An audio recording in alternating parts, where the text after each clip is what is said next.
అయోధ్య హనుమ అని ఒక దేవాలయం దర్శనం కోసం మనం వెడుతున్నప్పుడు ఒక ఆశ్చర్యకరమైనటువంటి వృక్షాన్ని చూసాం. దాని మొదలే పెద్ద మొదలు, ఎంత పొడుగైన చేతులున్నవాడు దాన్ని కౌగిలించుకోలేడు, అంత పెద్ద మొదలు చూస్తే ఒక చెట్టు అనుకుంటాం, కానీ చెట్టు పైకి చూస్తే 5 చెట్లు ఉంటాయి. 5 చెట్లు, ఆకులు కూడా తేడా కనపడతాయి, కొమ్మలు తేడా కనపడతాయి, కాండం ఒకటే. అంటే 5 చెట్లు తర్వాత కలిసి ఒకటైపోయి.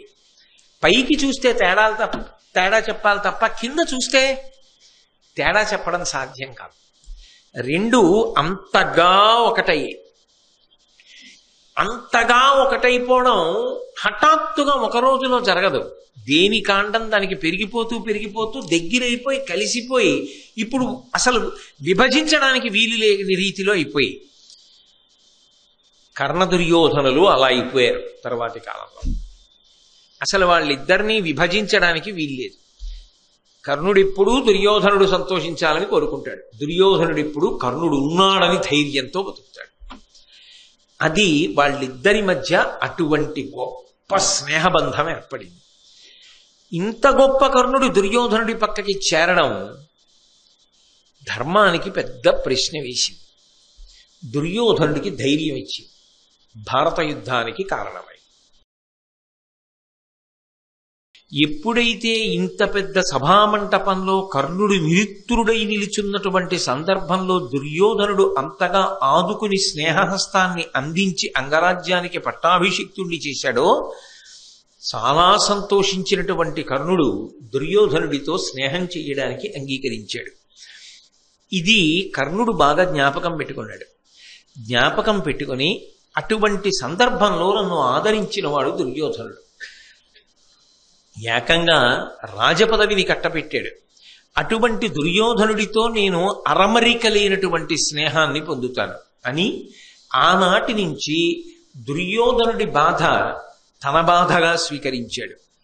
దుర్యోధనుడి యొక్క సుఖం తన సుఖంగా స్వీకరించాడు.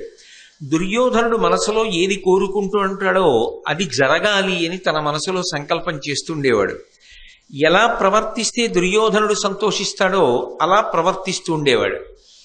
అయితే ఇక్కడ ఒక్క విషయాన్ని మీరు కొంచెం జాగ్రత్తగా పరిశీలించాలి. యథార్థానికి ఈ కుమారాస్త్ర విద్యా ప్రదర్శనము అనేటటువంటిది ఏర్పాటు చేసినప్పుడు అందులో అస్త్ర విద్యా ప్రదర్శనము కొరకు మాత్రమే అది ఉద్దేశింపబడింది. అందుకే అర్జునుడు వచ్చి తనకున్నటువంటి అస్త్ర సంపదని తాను ప్రదర్శించాడు. కర్ణుడు వచ్చి నేను కూడా నాకున్నటువంటి అస్త్ర విద్యా లాఘవాన్ని ప్రదర్శిస్తాను అన్నప్పుడు ద్రోణాచార్యుడు అడ్డు పెట్టలేదు. ద్రోణాచార్యుడు తప్పకుండా నువ్వు కూడా ప్రదర్శించవచ్చు అన్నాడు. దాని చేతనే కర్ణుడు అస్త్ర ప్రదర్శనానికి సిద్ధపడ్డాడు. కానీ ద్వంద్వయుద్ధానికి ప్రేరేపించినటువంటి వాడు దుర్యోధనుడు. నిజానికి ద్వంద్వయుద్ధానికి ప్రేరేపించినప్పుడు ఇది ద్వంద్వయుద్ధానికి సంబంధించిన వేదిక కాదు కదా, ఇద్దరు కలిసి యుద్ధం చేయడానికి కాదు కదా పెట్టింది. గదాయుద్ధం అంటే ఒకడు తన యొక్క విద్యని చూపించలేడు కాబట్టి భీమ దుర్యోధనుల మధ్య ఏర్పాటు చేశాం. ఇద్దరూ ద్రోణుడి దగ్గర చదువుకున్నారు కాబట్టి ఇద్దరూ తగినటువంటి జోడీ కాబట్టి ఎవరు బాగా నేర్చుకున్నారు అన్నది తెలుస్తుంది. కాబట్టి అర్జునుడికి సంబంధించినంత వరకు నిజానికి ఎదురుగుండా వేరొక విలుకాడు ఎవరూ లేడు. ఆయనకున్న అస్త్ర విద్యా ప్రదర్శనం ఆయన చేశాడు. కాబట్టి ద్వంద్వ యుద్ధం చేయవలసిన అవసరం ఏముంది అని ఎవరు అడగలేదు. అక్కడ అడగలేదు కాబట్టి కర్ణుడు ప్రారంభం చేశాడు. కాబట్టి కర్ణుడి యందు దోషం లేదు. దుర్యోధనుడు నువ్వు ద్వంద్వయుద్ధం చెయ్యి అని చెప్పాడు, వద్దు అని ఎవరు అనలేదు. అర్జునుడు స్వీకరించను అన్నమాట అనలేదు. కాబట్టి ఆయన ద్వంద్వయుద్ధానికి సిద్ధపడ్డాడు. సిద్ధపడ్డ తర్వాత ఒక అస్త్రాన్ని ప్రయోగించేశాడు. ఆయన మేఘాస్త్రాన్ని ప్రయోగించడం పూర్తయిపోయింది. వెంటనే అర్జునుడు వాయవ్యాస్త్రాన్ని ప్రయోగించాడు. ఈ అస్త్రాన్ని ఆ అస్త్రబలంతో అణిచిపెట్టాడు. మళ్ళీ చీకట్లు పోయి మళ్ళీ వెలుతురు వచ్చింది. అప్పుడు అసలు కృపాచార్యుడు ప్రవేశించి మాట్లాడవలసిన అవసరం ఏంటి? మాట్లాడితే ఎప్పుడు మాట్లాడాలి? ఆ ద్వంద్వయుద్ధం ప్రారంభం కావడానికి ముందు మాట్లాడాలి. నువ్వు అర్జునుడితో ద్వంద్వయుద్ధం చెయ్యాలనుకుంటున్నావు కదా, అర్జునుడు ఫలానా, నువ్వెవరు అని అడగాలి. మరి ద్వంద్వయుద్ధం మొదలైపోయి ఒక అస్త్రం వేసేసిన తర్వాత, అర్జునుడు కూడా వేసేసిన తర్వాత, ద్రోణాచార్యుల వారు అంగీకరించి ఊరుకున్న తర్వాత కృపాచార్యుడు ఎవరు? ఆయన ఎందుకు వచ్చి ఆపాలి అసలు? పోని అదే సిద్ధాంతం అండి, అలాగే ఉంటుంది యుద్ధం అంటే. అందుకని అర్జునుడి వైపు చెప్పి అడిగాడు కృపాచార్యుడు. లేట్ అయినా, ఆలస్యం అయిపోయింది అనుకోండి, కాదనం, ఆలస్యం అయిపోయినా కూడా కృపాచార్యుడు జోక్యం చేసుకోవడంలో తప్పు లేదు అని అంటారా? మరి కురుక్షేత్ర సంగ్రామం వేళటికి కర్ణుడు కుంతీదేవి యొక్క కుమారుడుగా ప్రవేశించలేదుగా యుద్ధభూమిలోకి. నిజానికి కర్ణుణ్ణి చంపేసినప్పుడు కూడా అర్జునుడికి తెలియదుగా నా అన్నగారని. అర్జునుడి వరకు ఎందుకు, ధర్మరాజుకి తెలియదు, భీముడికి తెలియదు, నకులుడికి తెలియదు, సహదేవుడికి తెలియదు. తెలుసున్నది కృష్ణ పరమాత్మకు ఒక్కటే. తెలుసున్న కృష్ణ పరమాత్మ పాండవులకు చెప్పలేదు, ఆయన మీ అన్నయ్య అన్న విషయాలు. కాబట్టి కుమారాస్త్ర విద్యా ప్రదర్శనం వేళటికి కర్ణుడు సాంఘికంగా ఏ హోదా పొంది ఉన్నాడో, కురుక్షేత్ర సంగ్రామం జరిగే వేళటికి కూడా అదే హోదాలో ఉన్నాడు. మరి కురుక్షేత్ర సంగ్రామం జరిగినప్పుడు అర్జునుడు యుద్ధం చేయడానికి అనుమతి ఉంది, యుద్ధం చేయొచ్చు, తప్పు లేదు. కుమారాస్త్ర విద్యా ప్రదర్శనం దగ్గర యుద్ధం చేయడానికి ఎందుకు అభ్యంతరం వచ్చింది? ఇక్కడ అభ్యంతరం ఉంటే అక్కడ అభ్యంతరం ఉండాలి. కురుక్షేత్ర సంగ్రామంలో పాండవులు పడగొట్టిన వాళ్ళు, పాండవ పక్షంలో వాళ్ళు పడగొట్టిన వాళ్ళు అందరూ క్షత్రియులా? అందరినీ అలాగే పడగొట్టారా? రాజుల్ని రాజకుమారుల్ని పడగొట్టారా యుద్ధం చేసినప్పుడు? మరి అప్పుడు లేని సిద్ధాంతం ఇప్పుడు ఎక్కడి నుంచి వచ్చింది కృపాచార్యుడికి? ఇప్పుడు ఎలా తీసుకొచ్చాడు దీన్ని? పైగా ఒక అస్త్రాన్ని ప్రయోగించిన తరువాత ఈ మాటలు ఎలా చెప్పాడు? పోనీ ధర్మం తప్పడం కృపాచార్యుల వారికి ఎప్పుడూ అంగీకార యోగ్యం కాదండి అని మీరు అన్నారనుకోండి. అభిమన్యుణ్ణి పడగొట్టినప్పుడు కౌరవులందరూ చుట్టుముట్టి పడగొట్టినటువంటి పాపంలో భాగం పంచుకున్నవాడు కృపాచార్యుడు. ఎందుకంటే అభిమన్యుడి యొక్క సారథిని చంపింది కృపాచార్యుడే. మరి ఆయన చేయలేదా అధర్మ యుద్ధం? ఆయన చంపలేదా అభిమన్యుడి యొక్క సారథిని ఒకప్పుడు? మరి ఇక్కడ నీతి చెప్పినవాడు అక్కడ ఎందుకు నీతి పాటించలేదు? మరి పాటించడానికి వచ్చేటప్పుడు ఒక నీతే, ఇంకొకటికి చెప్పడానికి వచ్చేటప్పటికి ఒక నీతే. మరి అసలు ఎందుకు జోక్యం చేసుకున్నట్టు కృపాచార్యుడు? కృపాచార్యుడి కన్నా నిజానికి అధ్యాపకత్వంలో ద్రోణుడికి పెద్ద చెయ్యి. ద్రోణాచార్యుల వారు ఎప్పటికీ గురువు అని పిలువబడ్డాడు. కృపాచార్యుడు కూడా పాఠం చెప్పాడు. కానీ ఎవరు పాఠం చెప్పారు అంటే ద్రోణుడి పేరే చెప్తారు. ఎందుకంటే కృపాచార్యుడి కన్నా నిస్సందేహంగా సమర్థుడు ద్రోణుడు. అందుకే ద్రోణుడే పాఠం చెప్పాడు అందరికీ. అయినప్పుడు ద్రోణుడు జోక్యం చేసుకోలేదు కదా, ద్వంద్వ యుద్ధాన్ని ఆపమని ద్రోణుడు అనలేదు కదా. మరి కృపాచార్యుడు ఎందుకు అనాలి ఆ మాట? పోని అప్పుడంటే వేరండి, ఏదో జరిగిపోయింది అభిమన్యుడి విషయంలో, అదొక హఠాత్ పరిణామం. అవతల సైంధవుడు అడ్డగించాడు, మిగిలిన నలుగురు రాలేదు. అభిమన్యుడు పెచ్చరిల్లిపోతే అందరితో పాటు కృపుడు కూడా ఉన్నాడు అంటారా? మరి సౌప్తిక పర్వంలో ఆ అశ్వత్థామతో కలిసి రాత్రి వేళ నిద్రపోతున్నటువంటి పిల్లల్ని చంపేస్తుంటే బయటే నించునున్నాడుగా కృపాచార్యుడు. లోపల అశ్వత్థామ చంపేస్తున్నాడు ఉప పాండవులని తెలుసు, దృష్టద్యుమ్నుణ్ణి చంపేస్తున్నాడని తెలుసు, శిఖండిని చంపుతున్నాడని తెలుసు. వీళ్ళనే కాదు, ఏనుగుల్ని గుర్రాల్ని కూడా చంపాడని తెలుసు, శిబిరాల్ని తగలపెట్టాడని తెలుసు. ఇంత అధర్మ యుద్ధం చేసిన అశ్వత్థామ వెనకాతల వెళ్ళడానికి ఏం అభ్యంతరం రాలేదా? మరి అశ్వత్థామతో అంటకాగాడుగా. అశ్వత్థామతో కలిసి వెళ్ళినప్పుడు ముందు కొన్ని నీతులు చెప్పాడు, తప్పిలా చేయకూడదని, అది సత్యం. కానీ విడిచి వెళ్ళిపోయాడా అశ్వత్థామని? వెళ్ళలేదుగా, అశ్వత్థామతో కలిసే ఉన్నాడుగా. అంటే ఆజన్మాంతం ధనుర్విద్యకి సంబంధించినంత వరకు ధర్మమెన్నడు తప్పనివాడు అన్న కీర్తి కృపాచార్యుడికి ఏం లేదుగా. ఆయన ఎన్నో దోషాలు చేశాడు అన్నది భారతంలోనే కనపడుతోంది కదా. మరి ఇన్ని దోషాలు కృపాచార్యుడే తర్వాతి కాలంలో చేసి ఉన్నప్పుడు ఆ కృపాచార్యుడికి కర్ణుడి యొక్క విషయాన్ని ప్రశ్న చేసి నువ్వు అర్జునుడితో ఎలా యుద్ధం చేస్తావని ద్వంద్వ యుద్ధాన్ని ఆపే అధికారం ఎవరిస్తే చేశాడు? అసలు ఆయన ఎందుకు జోక్యం చేసుకున్నాడు? ఆయన మనసులో ఏ అభిప్రాయం ఉంది? ఎందుకని నేను ఇంత విచారణ అడుగుతున్నానంటే, కృపాచార్యుల వారు అక్కడ జోక్యం చేసుకున్న కారణం చేత భారతం ఒక పెద్ద మలుపు తిరిగిపోయింది. ఆయన జోక్యం చేసుకుని ఆపాడు దంతయుద్ధం. ఆపడం కాదు, కర్ణుడు అవమానపడే రీతిలో ప్రశ్నించాడు. పోనీ ఆ ప్రశ్న నిజమైన ప్రశ్న కాదు, యథార్థమనకో ఆ ప్రశ్న భారతంలో చివరి వరకు నిలబడలేదు. నిలబడిన మాట యథార్థమైతే అర్జునుడు ఎప్పుడూ కర్ణుడితో యుద్ధం చేయకూడదు, దంతయుద్ధం. మరి కురుక్షేత్రంలో చేసి చంపాడుగా. అప్పుడు పనికిరాని నీతులు ఇప్పుడు పనికొచ్చాయా? ఇప్పుడు నిష్కారణంగా కర్ణుడిని నిలదీశాడా? నిలదీసి ఏం మెహర్భాని సాధించాడు? కర్ణార్జునుల మధ్య ద్వంద్వయుద్ధాన్ని ఆపాను అన్నంత వరకు సంపాదించాడు. కర్ణుడు అవమానం పాలయ్యాడు అంతవరకు చేశాడు. కానీ అది ఏ విపత్కర పరిణామానికి దారితీసింది? వెంటనే దుర్యోధనుడు అవకాశాన్ని వాడుకున్నాడా? వాడుకుని అవకాశాన్ని అందిపుచ్చుకుని అంగరాజ్యానికి పట్టాభిషిక్తుణ్ణి చేశాడా?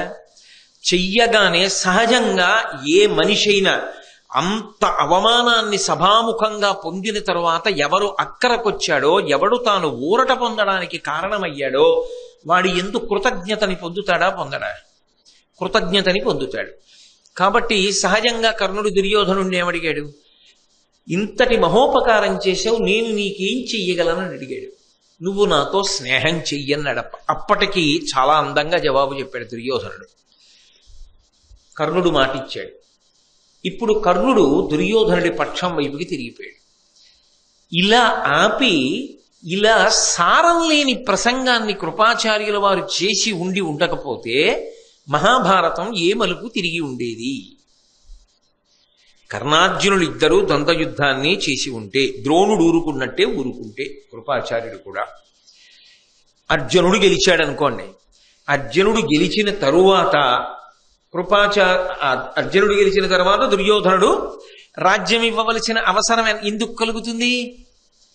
యుద్ధం జరిగిపోయిందిగా, ద్వంద్వయుద్ధానికి ఎవరు అడ్డు పెట్టలేదుగా. అక్కడ కర్ణుడు అవమానింపబడవలసిన ప్రసక్తి లేదుగా. దుర్యోధనుడి పట్ల అంత కృతజ్ఞతాభావం పెంపొందించుకోవడానికి కావలసిన సందర్భం అసలు ఏర్పడదుగా. ఏర్పడనప్పుడు కర్ణుడు దుర్యోధనుడి వైపు వెడతాడన్న ప్రశ్న లేదుగా.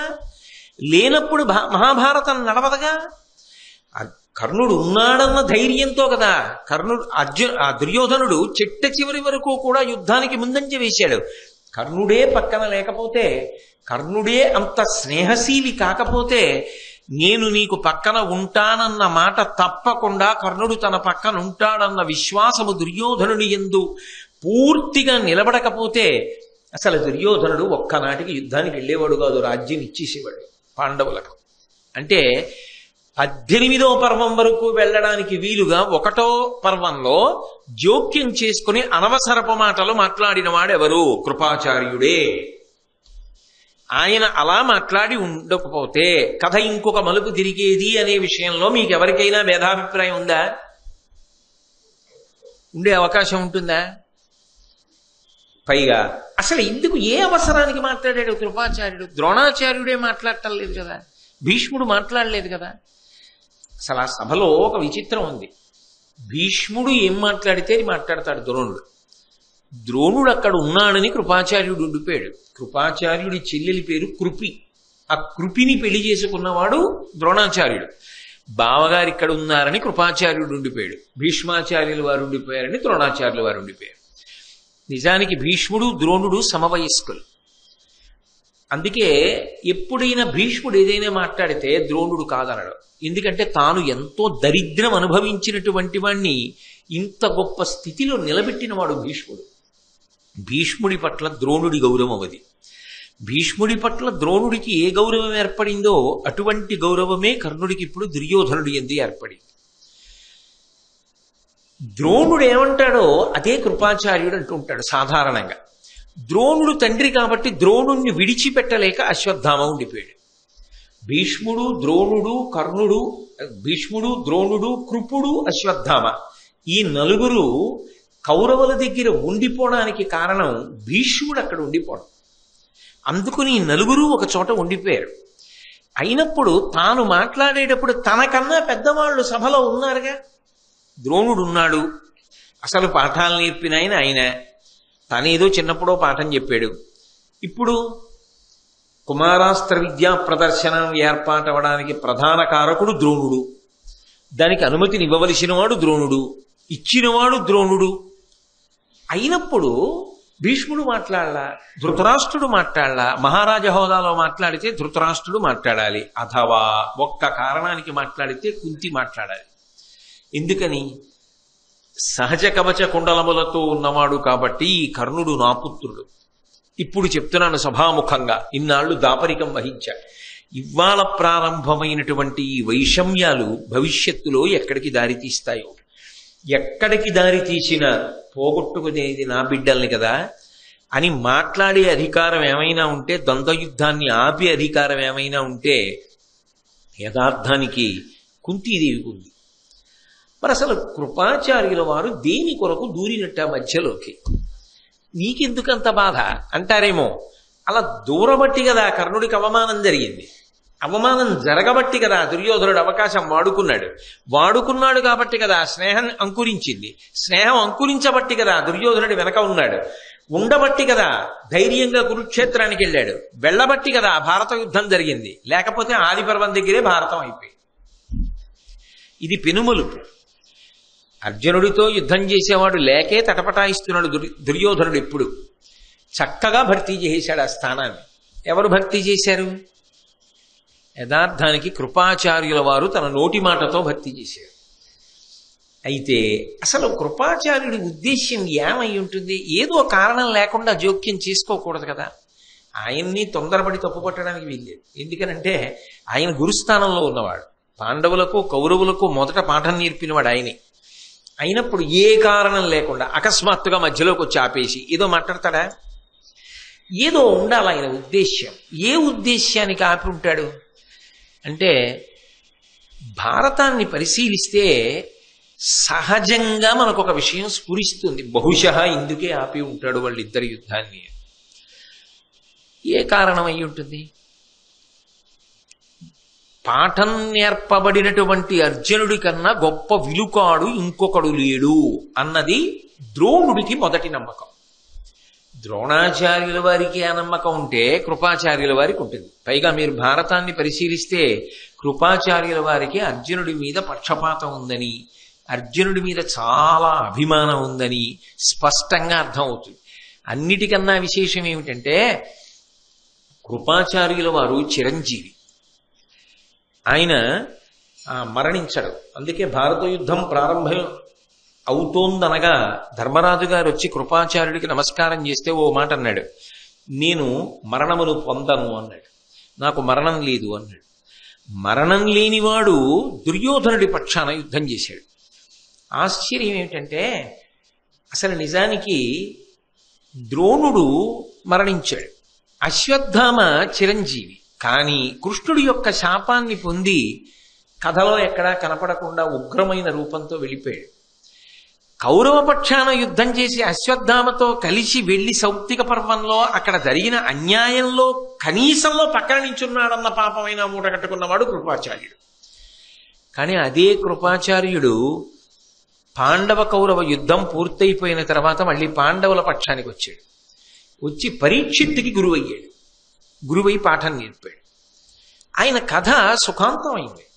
చక్కగా ఆయనకి ఏమి ఇబ్బంది కలగలేదు. ఆయన జీవితంలో ఆయన ఏమి ఇబ్బంది పొందలేదు. కానీ ఆయన వేసిన విత్తనం ఉందే, ఆ విత్తనం ఏం చేసిందంటే కేవలంగా ఒక 10-11 మంది తప్ప ఇంకెవరు మిగల్లా. ఎంతమంది మిగిలారంటే ఓ 7 మిగిలారంతే పాండవుల వైపు. 5 కృష్ణుడు సాత్యకి. పాండవులు 5 కృష్ణుడు సాత్యకి. దుష్టజుమ్నుడు వాళ్ళందరూ కూడా వెళ్ళిపోయారుగా. అటువైపు మిగిలిన వాళ్ళు ఎవరు? అశ్వత్థామ మిగిలాడు, కృతవర్మ మిగిలాడు, కృపాచార్యుడు మిగిలాడు. వాళ్ళు 3. కానీ వీళ్లే అయినా చిరంజీవిత్వాన్ని పొంది ఆఖరికి పాండవులందరూ వెళ్ళిపోయి కృష్ణుడు కూడా అవతార పరిసమాప్తి చేసిన పాండవ వంశాంకురమైన పరీక్షిత్తుకు కూడా పాఠం చెప్పినవాడు కృపాచార్యుడు.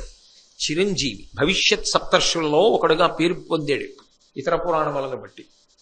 మరి ఇంత గొప్ప చరిత్ర కలిగినటువంటి కృపాచార్యుడు ఏ కారణానికి జోక్యం చేసుకుని ఉంటాడు? ఎందుకు అసలు ఆపి ఉంటాడు ఆ ద్వంద్వ యుద్ధాన్ని? ఆపి ఈ బేల మాట ఎందుకు మాట్లాడాడు? ఇదిగో అర్జునుడు ఫలానా, నువ్వెవరు అని ఎందుకు అడిగాడు? అసలు మళ్ళీ నేను పాఠం అంతా చెప్పక్కర్లేదు, 2 4 2 3 6 2 4 8 2 5 10 మళ్ళీ ఎక్కని చెప్పాలా? అలా ఆపబట్టి కదా కర్ణుడు అవమానింపబడ్డాడు, అవమానింపబడబట్టి కదా దుర్యోధనుడు అవకాశాన్ని సద్వినియోగం చేసుకున్నాడు. మళ్ళీ కథ అంతా ఎందుకు అంటే మీరు ఆలోచించండి. ఒక్క విషయం మాత్రం అవగతమవుతుంది. ఏమిటి అంటే ద్రోణుడు కృపుడికి బావగారు. ద్రోణాచార్యుల వారి మీద ఎనలేని నమ్మకం పెట్టుకున్నవాడు భీష్మాచార్యుల వారు. అప్పటి వరకు కృపుడు పాఠం చెప్పాడు కృపాండవులకు. ద్రోణాచార్యుల వారు బంతిని నూతిలో పడిపోయిన దాన్ని బాణములు వేసి పైకి తీసినప్పుడు ఎవరిది అని అడిగి పిలిపించి వీళ్ళకి గురుస్థానంలో కూర్చోపెట్టి ఆయనకి జీవితంలో దరిద్రం అనుభవించవలసిన అవసరం లేకుండా ద్రోణాచార్యుడిని కాపాడి రక్షించి ఉన్నతికి తీసుకొచ్చినవాడు భీష్మాచార్యుల వారు. ఇప్పుడు అటువంటి భీష్ముడు చూస్తున్నాడు కుమారాస్త్ర విద్యా ప్రదర్శనాన్ని. బహుశः ద్రోణుడు కానీ కృపాచార్యుడు కానీ ఏమని చెప్పుకుంటుంటారు భీష్ముడితోటి? అర్జునుడి కన్నా గొప్ప విలుకాడు లేడు అని చెప్పుంటారు కదా. అంటే అలా చెప్పు ఉన్నారు అంటే దాని అర్థం ఏమిటి? ఆ ఉద్దేశ్యంతోనే తయారు చేశారు అర్జునుడిని. వాళ్ళ మనసుల్లో భావాలు ఏవైనా కానివ్వండి, ధర్మ సంరక్షణకు ఉపయోగపడతాడు అనుకున్నారో, అర్హుడు అనుకున్నారో, ఏమనుకున్నారో కాసేపు పక్కన పెట్టండి. వాళ్ళు అర్జునుణ్ణి గొప్ప విలుకాడిగా తయారు చేశారు. అది దైవ సంకల్పం, అలా జరిగింది. కానీ అన్ని విధాల అర్జునుడితో సమానమైన వాడు, అన్ని విధాల అర్జునుణ్ణి దాటాలనుకుంటున్నవాడు కూడా ఒకడు ఉన్నాడు నివురుగప్పిన నిప్పులా. వాడు కూడా ఇంత సాధన చేస్తున్నాడు. కానీ వాడికి ఆ పేరు ఇవ్వకపోవడం వల్ల, ప్రఖ్యాతి ఇవ్వకపోవడం వల్ల, వాడిని అలా ప్రోత్సహించకపోవడం వల్ల, వాడికి ఆ గౌరవాన్ని పొందవలసిన దాన్ని పొందడానికి అవకాశం కల్పించకపోవడం వల్ల మాత్సర్యంగా మార్చుకుంటున్నాడు అర్జునుడి పట్ల. ఇది ప్రమాదమునకు వెడుతుందని గుర్తించడంలో వైక్లభ్యం పొందారు అందరూ. అది ఎక్కడ బయటపడిపోయింది? కర్ణుడి మాటలలో బయటపడిపోయింది కుమారాస్త్ర విద్యా ప్రదర్శనలో. అందుకే తిన్నగా వచ్చి అర్జునుడిని ప్రశ్నిస్తూ మాట్లాడాడు. మాట యందు కాఠిన్యం కనపడింది. అందుకే ఎందుకని ఆయన బాధ పాపం అటువంటిది మనసులో. వీళ్ళు కాబట్టి సహజంగా ఏం చెప్పుంటారు? అర్జునుడు ప్రదర్శించినట్లుగా అస్త్రాలు ఎవరు ప్రదర్శించరు. మేము ఇంత బాగా నేర్పాం, ఇంత గొప్పవాడిని చేశాం అంటే భీష్ముడు సంతోషిస్తాడు. ఆ పిల్లవాడి యందు అటువంటి నైపుణ్యం ఉంది, దాన్ని మేము బాగా సాన పట్టి వృద్ధిలోకి తెచ్చాం అని అనుకుని ఉండి ఉంటారు. వాళ్ళు ఊహించనిది, కుంతి ఊహించనిది, ద్రోణుడు ఊహించనిది, ధృతరాష్ట్రుడు ఊహించనిది, కలిసి చదువుకున్న దుర్యోధనుడే ఊహించనిది హఠాత్ పరిణామం ఏమిటంటే కర్ణుడు వచ్చి జబ్బచరిచి అర్జునుడికి ఎదురుగా నిలబడ్డాడు.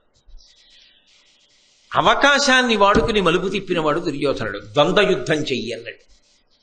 ద్వంద్వయుద్ధం వరకు అర్జునుడితో నేను నిలబడలేను, కేవలం నేను కొన్ని అస్త్రాలు చూపించగలనని కర్ణుడు అనలేదు. అంత ఉత్సాహంతో రా అన్నాడు. నిజానికి అర్జునుడు అనలేదు. ఇది చూస్తున్నాడు కృపాచార్యుల వారు, ఇది చూస్తున్నాడు. అర్జునుడు ఏమన్నాడు? పిలవని సభకి వచ్చి ఎందుకు నువ్వు మాట్లాడుతున్నావు అన్నాడు. అంతే. కర్ణుడు ఏమన్నాడు? పిరికి వాళ్ళకి బలహీనులకు చెప్పే మాటలు చెప్పకు, బాణాలేయి అన్నాడు. అంటే ఎవరి యందు ఉత్సాహం పూనిక ఉన్నాయి? అప్పటికా పరిస్థితుల్లో చూస్తే నిష్పక్షపాతంగా భారతం తర్వాత చదివినట్లుగా మీరు భావన చెయ్యొద్దు. నేను నిన్న నుంచి చెప్తున్నాను ఈ మాట. అప్పటి వరకే అయితే ఏమనుకుంటారు? అయ్యి బాబాయ్ అర్జునుడు అనుకున్నాం కానండి, ఈ పిల్లాడెవరో ఇతని విషయం కూడా కొంచెం పరిశీలించవలసిందే, లేకపోతే ఇంత ధైర్యంగా వచ్చాడనుకోవడం ఎలా?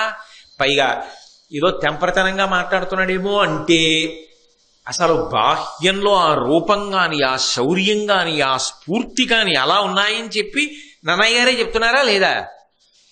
కాబట్టి ఇది అందరికీ ఆశ్చర్యకరమైపోయింది. అమ్మ మనం అనుకోలేదురా, వీడు ఇంత గొప్పవాడా, ఇంత సాధన చేశాడా వీడు. మనం చెప్పిన పాఠం అర్జునుడు బాగా పట్టుకున్నాడని మనం అనుకున్నాం, కాదు ఇంకోటి కూడా పట్టుకున్నాడు.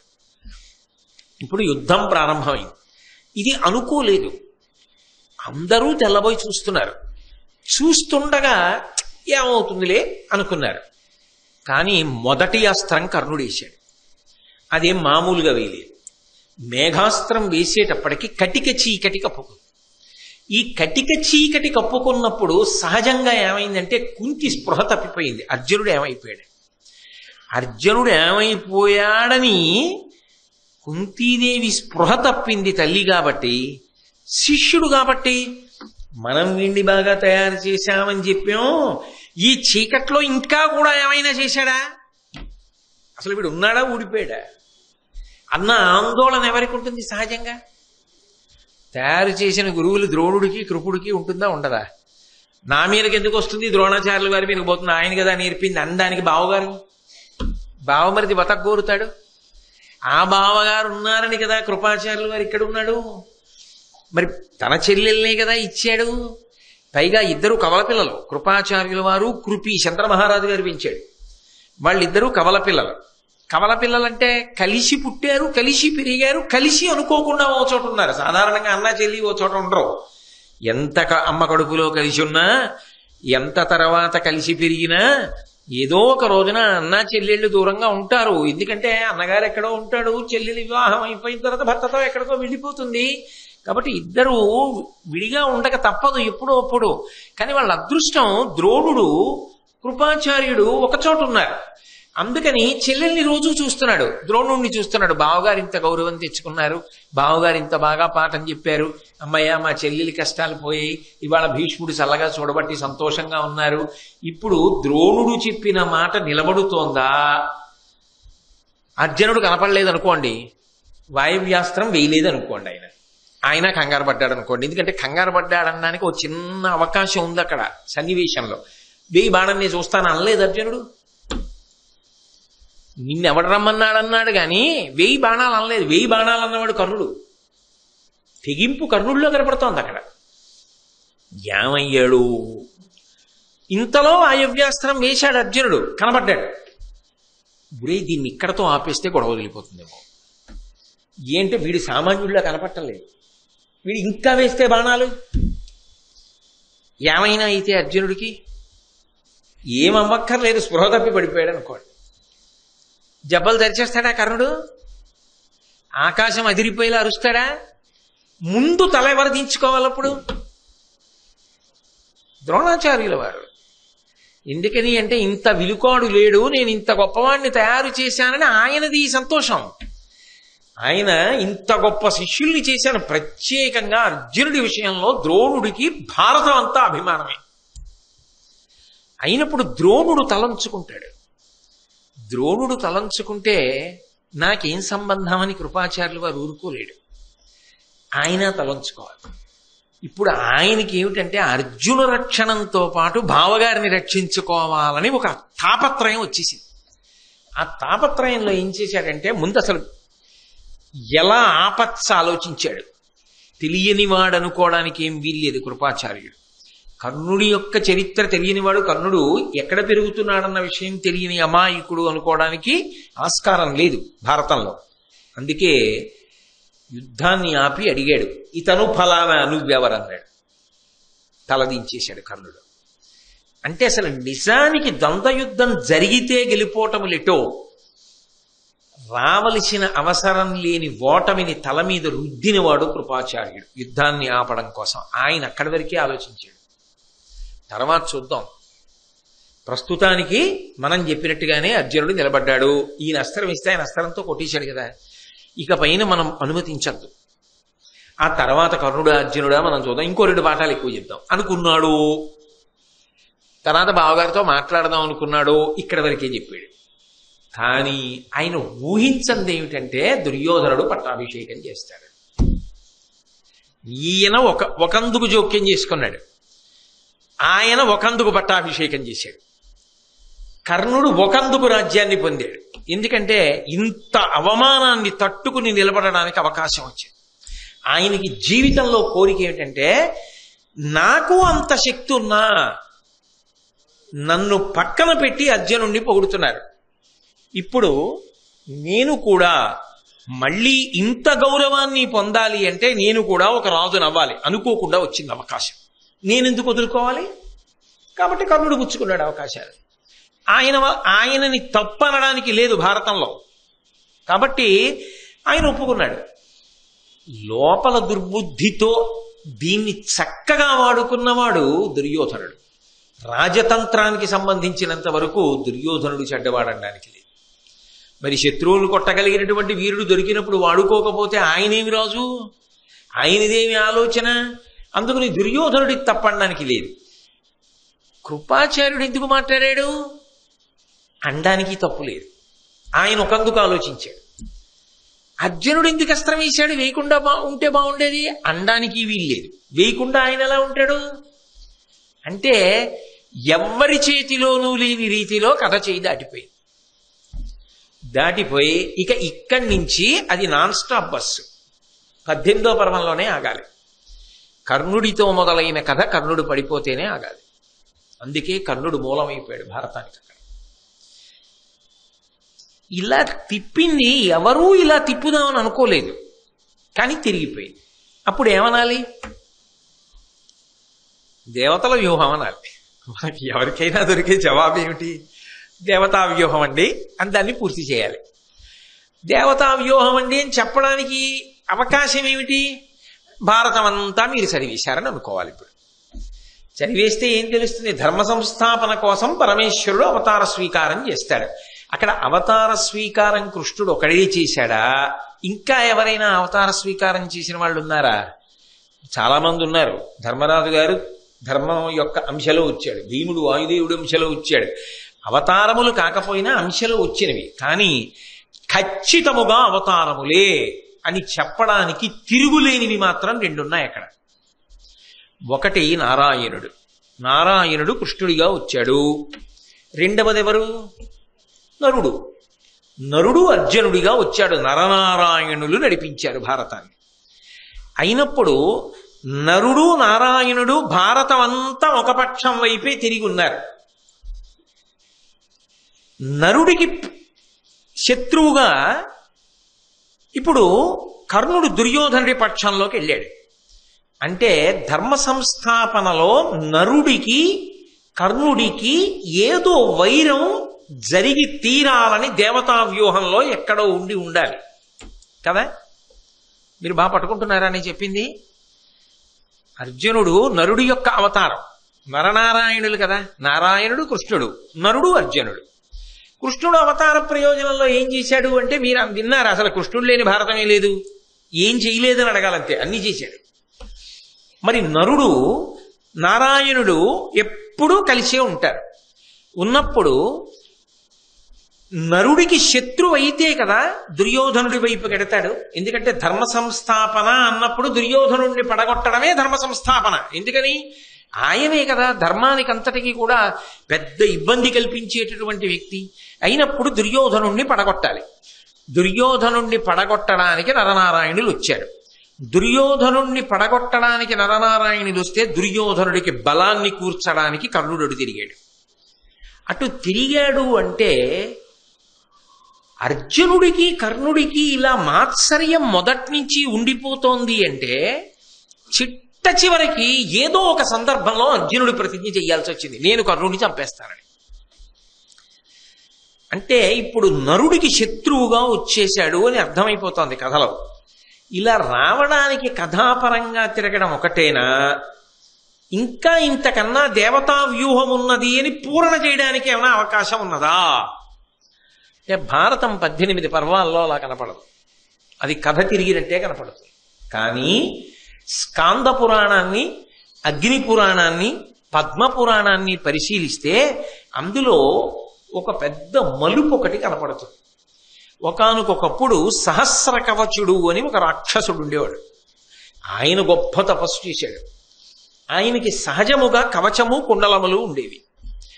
ఆయన ఎంత గొప్ప తపస్సు చేసి వరం పొందాడంటే, నన్ను పడగొట్టాలంటే 1000 మార్లు నా కవచాన్ని కుండలాల్ని పడగొట్టాలి, 1000 మాటలు నా కవచం పోవాలి. అంటే ఆయన 1000 కవచములు తొడుక్కుని ఉంటాడు. సహజముగా ఆయనకి 1000 కవచములు, సహజంగా 1000 కుండలములు కుండలములో అంతర్భాగమై ఉంటాయి.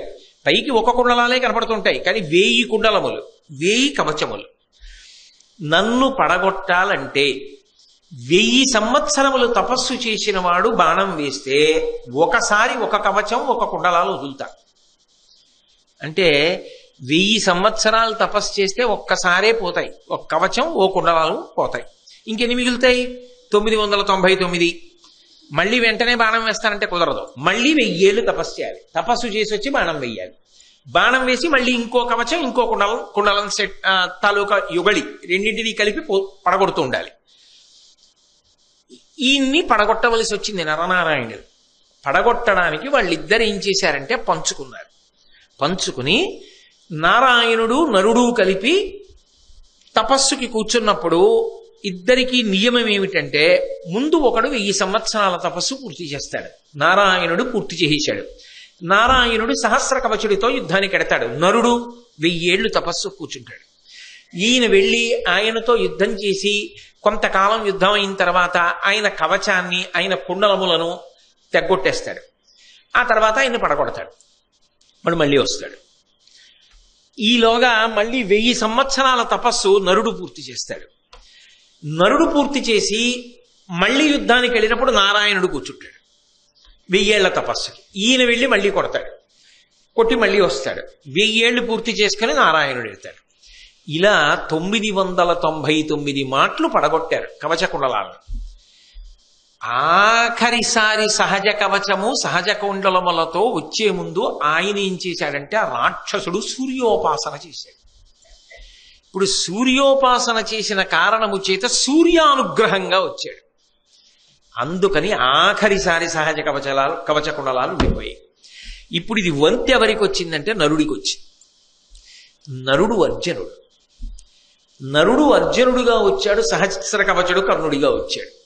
అందుకని సహజమాశ్చర్యం ఇద్దరి మధ్య చిన్నప్పటి నుంచి ఉండిపోయింది. అందుకని దేవతా వ్యూహం ఉన్నది కాబట్టే కృపాచార్యుడి నోటి వెంట ఆ మాటలు వచ్చాయి, కథ అలా తిరిగింది అని పూరణ చేయవలసి ఉంటుంది. మరి పురాణాలని బట్టి సమర్థించడానికి నేను చెప్పాను అనుకోవద్దు. భారతం చెప్పినప్పుడు సమన్వయం చేసి చెప్పవలసిన కర్తవ్యం నా మీద ఉంది కాబట్టి చెప్పాను. కానీ ఒక్కటి మాత్రం నిజం, ఆ పరిస్థితులలో కర్ణుడి పట్ల అలా ప్రవర్తించడాన్ని మాత్రం ఎవరూ సమర్థించలేరు కథాపరంగా. అది ఉపద్రవానికి దారి తీసినదే, అందులో మాత్రం ఏ సందేహము లేదు. కాబట్టి ఇప్పుడు దుర్యోధనుడు కర్ణుడికి అంగరాజ్య పట్టాభిషేకం చేశాడు. ఏదో భీముడు తర్వాత కొంత తూలనాడి మాట్లాడాడు. దుర్యోధనుడు కూడా అంత గంభీరంగానూ జవాబు చెప్పాడు. జవాబు చెప్పిన తర్వాత దుర్యోధనుడిని తీసుకుని కర్ణుడు కలిసి అంతఃపురానికి వెళ్ళిపోయారు. కర్ణుడికి దుర్యోధనుడికి మధ్య స్నేహం రోజు రోజుకి పెనవేసుకుపోతోంది.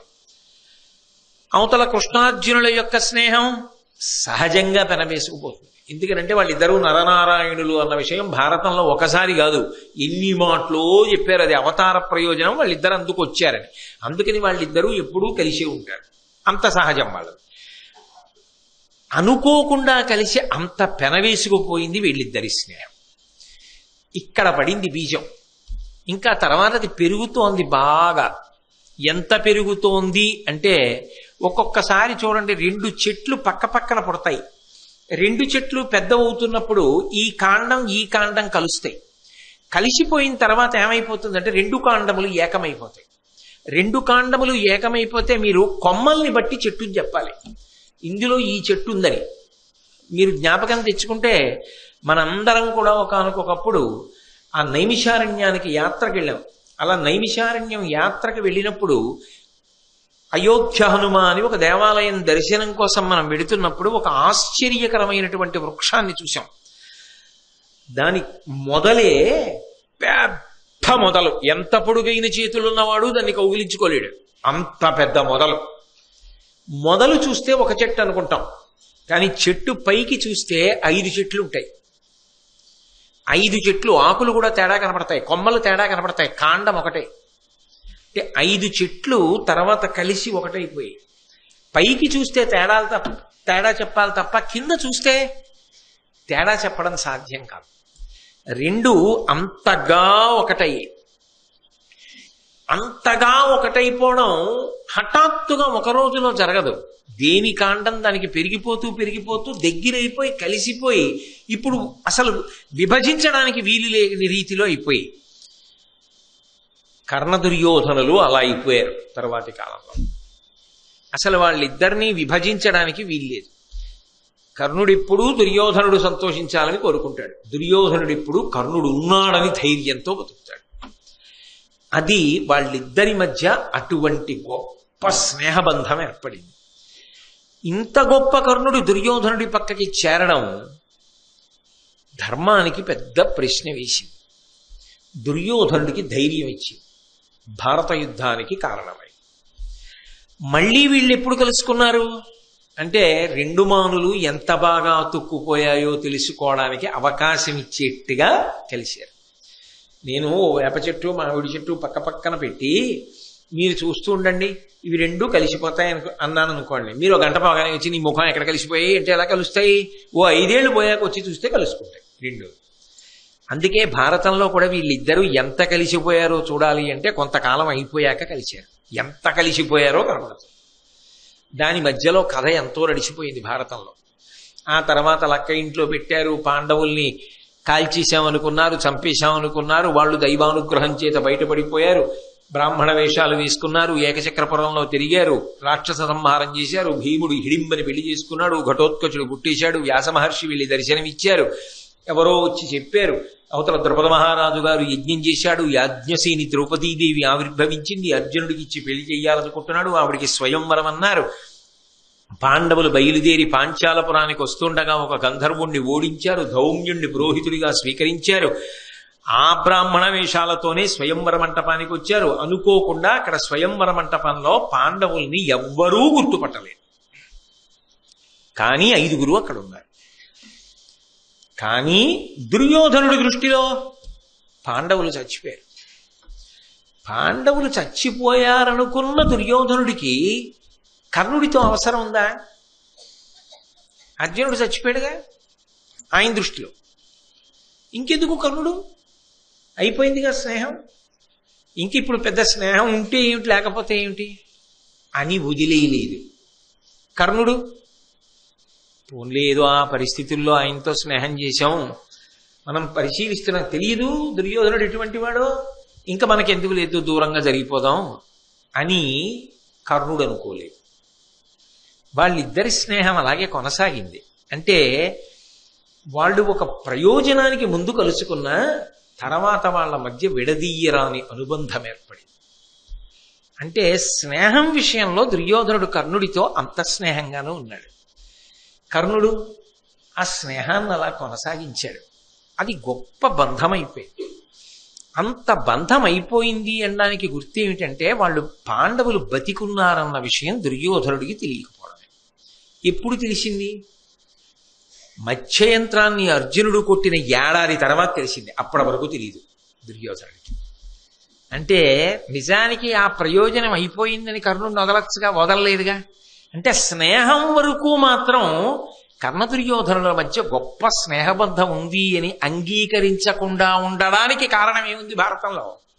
లేదు. కాబట్టి వాళ్ళిద్దరి మనసులు కలిశాయి.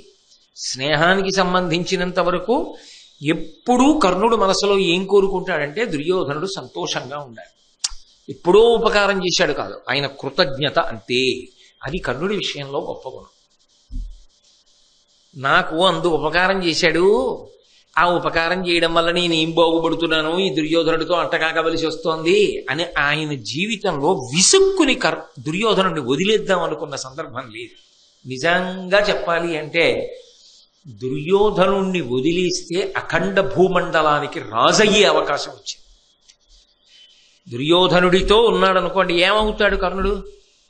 ఏమీ అవడం, అలాగే ఉంటాడు. ఎందుకంటే దుర్యోధనుడు రాజు అవుతాడు.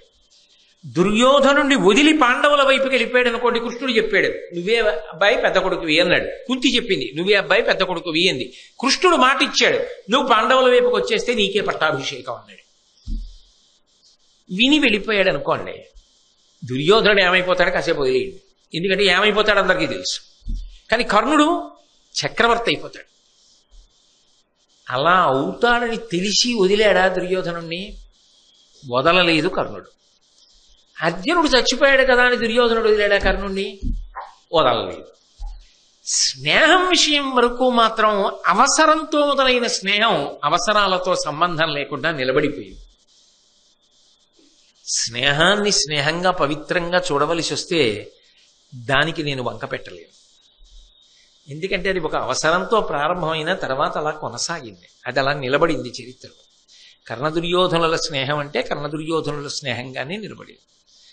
అక్కడి వరకు మాత్రం గొప్ప విషయం. అందుకే నేను ఒక మాట అన్నాను, కర్ణుడు దురదృష్టవంతుడు అనిపిస్తుంది అని. ఇంత గొప్ప గుణం ఉన్నవాడు ఏమి కీర్తి సంపాదించుకోగలిగాడు? దుష్టచతుష్టయంలో ఒకడు అన్న పేరు పొందాడు కానీ నిజానికి అన్ని అవకాశాలు కూడా వదిలిపెట్టి దుర్యోధనుడితోనే ఒక్క ఉపకారానికి అలాగే స్నేహం కోసం నిలబడిపోయినటువంటి మహనీయమూర్తి అన్న కీర్తి అంత తొందరగా వ్యాప్తిలోకి వచ్చిందా? కర్ణుడు ఎవరు అని అడిగారు అనుకోండి, దుష్టచతుష్టయంలో ఒకడు అంటారు. ఈ గుణాలు చెప్తారా? అది కర్ణుడి తప్ప? మళ్ళీ నేను వెనక్కి వెళ్ళాను అనుకోండి, నేను చాలా ప్రశ్నలు అడగాలి.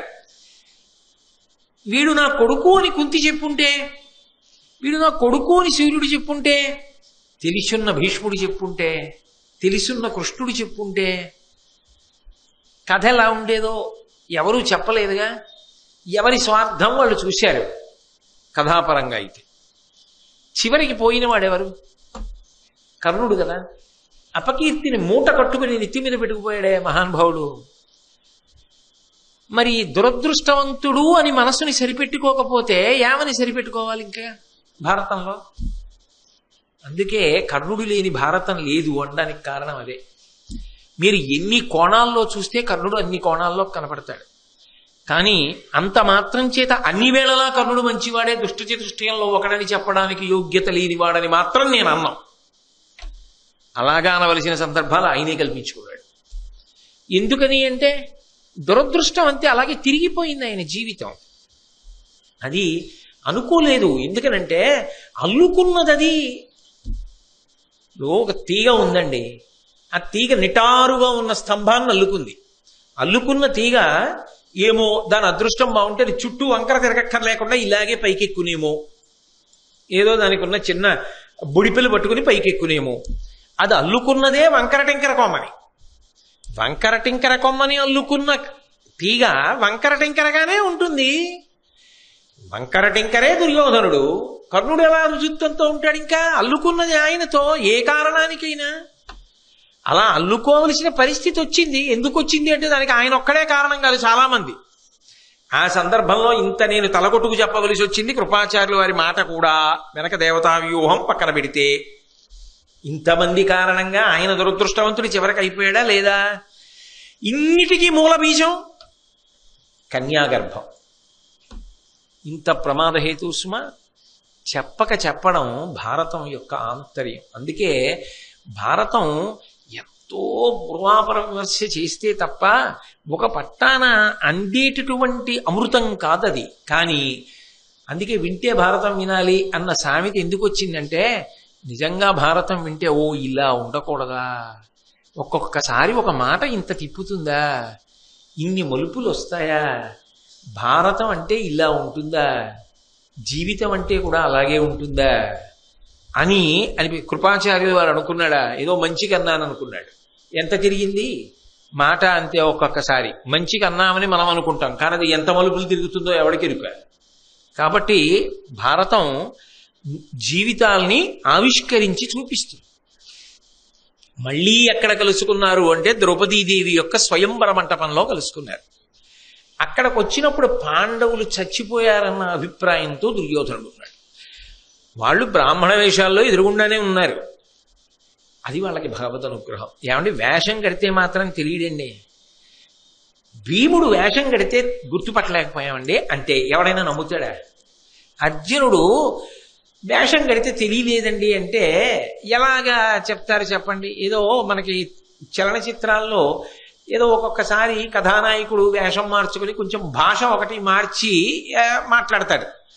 మాట్లాడేటప్పటికి ఆ ఎదురుగుండా ఉన్న ప్రతినాయకుడు వచ్చిన వాడు నాయకుడు కాడు అని బురిడిలో పడిపోతాడు. చూస్తున్న మనకే తెలిసిపోతుంది. అదేంటంటే మనం చూస్తేనే తెలిసిపోతుంది కదా, కొద్దిగా గడ్డం పెట్టుకున్నాడు ఏదో ఇలా మాట్లాడుతున్నాడని. అంత అమాయకుడు ఏమిటిదా ఆ ప్రతినాయకుడు ఆ మాత్రం కనిపెట్టలేకపోయాడు అనిపిస్తుంది. కనిపెట్టలేకపోతేనే చలనచిత్రమై 30 రూపాయలు ఇచ్చి చూస్తారు.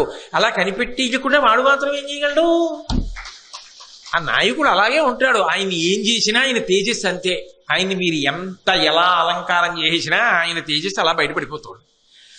ఒకడ 5గురు మరి 5గురు బయటపట్టం లేదంటే ఏమనుకోవాలి? మళ్ళీ దేవతా వ్యూహం అనే అనాలి. నేను ఎక్కడెక్కడ నేను పూరణ చేయడానికి అవకాశం ఉండదో అక్కడక్కడ దేవతా వ్యూహం అంటూ ఉండాలి. అలా అనడానికి కారణం కృష్ణుడు ఒక్కడికి కనపడడం ఏమిటి? ఆయన గుర్తుపట్టడం ఏమిటి? ఆయన భగవానుడు గనక ఆ మాయ వీళ్ళ ఎందు ఇంకోలా అన్వయమైంది. ఎందుకంటే వాళ్ళ క్షేమం కోసం ఆయన అనుగ్రహం వాళ్ళకు ఉంది. కథాపరంగా అంతే కదా. మొన్ననే కదా చెప్పాను నేను కృష్ణుడి గురించి మహాభారతంలో శ్రీకృష్ణుడు అని. కాబట్టి ద్రౌపదీదేవి స్వయంవరం ప్రకటించారు అనేటప్పటికీ నేను చేసుకుంటానని ఉత్సాహపడి అందరూ బయలుదేరారు. చూడండి, మైనస్ మార్కులను పెడుతూ ఉంటారు లోకంలో. లేకపోతే ఏమవుతుందంటే అంచనా వేసి పెట్టేస్తారు. అలాగే ద్రౌపదీదేవి స్వయంవరంలో ఏమిటంటే చాలా మంది వస్తారట. అద్భుతమైన కన్యట, యాజ్ఞసేని, యజ్ఞకుండంలో పుట్టిందిట. ఎవడు కొడతాడో మత్స్యయంత్రం అని చూడ్డానికి వచ్చిన వాళ్ళు కూడా ద్రౌపదీదేవిని చూసిన తర్వాత పోనీ ప్రయత్నిద్దామన్నారు. అంటే మైనస్ మార్కులు లేవుగా. అందుకని ఎత్తితే ఎత్తుతాడు, వాడు అదృష్టం బాగుందనుకోండి ద్రౌపదీదేవికి భర్త అయిపోవచ్చు అని. ఎత్తలేకపోయాడు అనుకోండి అందరినీ నవ్వినట్టే నవ్వుతారు, పక్కకి పోతాను, అంతే కదా. అందుకని వచ్చిన వాళ్ళందరూ పరీక్షించుకున్నారు. ఆ ద్రౌపదీదేవి కళ్యాణం మనుష్యుల యొక్క మనస్తత్వాల్ని ఆవిష్కరిస్తారంతే. అలా ఉండకూడదు, అలాంటి నవ్వు నాకొద్దు, నా సమర్థతని గుర్తిరిగే నేను చేస్తాను, లేనిది నుంచి అన్నవాడు గంభీరమైన వ్యక్తిత్వం ఉన్నవాడు. కాబట్టి వాళ్ళందరూ వచ్చినట్టే శిశుపాలుడు వచ్చాడు, జరాసంధుడు వచ్చాడు, దుర్యోధనుడు వచ్చాడు, కర్ణుడు వచ్చాడు, శ్రీకృష్ణుడు వచ్చాడు, బలరాముడు వచ్చాడు. కానీ వాళ్ళు ద్రౌపదీదేవిని వివాహం చేసుకోవడానికి వచ్చారు అని మాత్రం అనకూడదు ఎవరు శ్రీకృష్ణ బలరాముల విషయంలో. వాళ్ళు వచ్చిన ప్రయోజనం ఏమిటో అక్కడే తెలిసిపోయింది. మీరు శ్రీకృష్ణుడి విషయంలో విన్నారు కూడా. ఆయన అక్కడికి రావడానికి ప్రధాన కారణం పాండవ సంరక్షణ. సరే, ఒక్కొక్కళ్ళు వెళ్ళారు. ఆ ద్రుపద మహారాజు గారు చెప్పిన మాటలు విన్నారు. అలాగే దృష్టజ్యుమ్నుడు చెప్పినటువంటి మాటలు కూడా విన్నారు. ఆ దృష్టజ్యుమ్నుడు చెప్పాడు, ఇక్కడ 5 బాణములు ఉన్నాయి, ఇదిగో మత్స్యయంత్రాన్ని పెట్టాం పైన. ఈ మత్స్యయంత్రం అనేటటువంటిది భౌతికమైన యంత్రము కాదు, ఇది ఒక ముని విద్యకి సంబంధించినటువంటి యంత్రం. అందుకే అర్జునుడు తిన్నగా బాణప్రయోగం చేయలేదు దాని మీదకి. అది ముని విద్య అన్నప్పుడు ఆయన అనుగ్రహం కలగాలి. ఆయన అనుగ్రహం కలగాలి అంటే, ఓ ముని, నా బాణము యంత్రమును భేదించగలిగిన శక్తి నిమ్మని దానికి ప్రదక్షిణం చేసి నమస్కారం చేయాలి. అందుకే ప్రదక్షిణ నమస్కారాలు చేసి కొట్టాడు. మిగిలిన వాళ్ళు వెంటనే బాణం తీసి కొట్టే ప్రయత్నం చేశారు. అది ముని విద్య. ఎలా వశపడుతుంది? వశపడదు. దృష్టజ్యుమ్నుడు చెప్పాడు, ఈ 5 బాణములతో ముని యొక్క మంత్రశక్తితో ఏర్పాటు చేయబడినటువంటి ఈ మత్స్యయంత్రాన్ని ఎవడు కొడతాడో వాడికి నా చెల్లెలు స్వయంవరంలో వరమాల వేసి భర్త స్వీకరిస్తుంది. ఎవరెవరో ప్రయత్నించారు. తర్వాత దుర్యోధనుడు చెప్తే కర్ణుడు కూడా ప్రయత్నించాడు. ఇందులో మొదట జరాసంధుడు ప్రయత్నం చేశాడు. ఆ జరాసంధుడు ప్రయత్నం చేసినప్పుడు అసలు వింటి నారిని ఎక్కి, ఎవలుంటాయి, ఎవలో దేవీ నవరాత్రుల్లో అమ్మవారికి పూజ చేస్తుంటారు, యవగింజ ఎంత ఉంటుంది, యవగింజ ఎంత ఎక్కుతుందో అంత కూడా ఎక్కించలేకపోయాడు అసలు వింటి నారిని. శిశుపాలుడు మినపగింజంతా కూడా ఎక్కించలేకపోయాడు. శల్యుడు పెసరగింజంతా ఎక్కించలేకపోయాడు. కర్ణుడు వెండ్రుగవాసంతా ఎక్కించలేకపోయాడు. ఇక్కడ సమర్థత అన్నదాని ప్రశ్న వస్తాం. ఎక్కించలేకపోయాడు కర్ణుడు. ఎవరూ ఎక్కించలేకపోయారు అని అందరూ అనుకున్నారు. ఎవరూ ఎక్కించలేకపోయారు అని అనుకుంటున్నటువంటి సందర్భంలో అకస్మాత్తుగా అక్కడ కూర్చున్నటువంటి బ్రాహ్మణులలోంచి అర్జునుడు లేచి వచ్చాడు. అర్జునుడు లేచి వచ్చి, అర్జునుడు అని ఎవరికీ తెలియదు, ఆయన ధనస్సుని అవలీలగా ఎక్కుపెట్టాడు. అవలీలగా ఎక్కుపెట్టి మత్స్యయంత్రం కొట్టాడు. కొట్టగానే ద్రౌపది మెళ్ళలో వరమాల వేశాడు. కానీ మిగిలిన వాళ్ళందరికీ కోపం వచ్చింది. ఇదేమిటి, వచ్చిన వాళ్ళు రాజులు, ఎవరికీ దక్కకుండా మధ్యలో ఈయనొచ్చి మత్స్యయంత్రం కొట్టడం ఏమిటండి?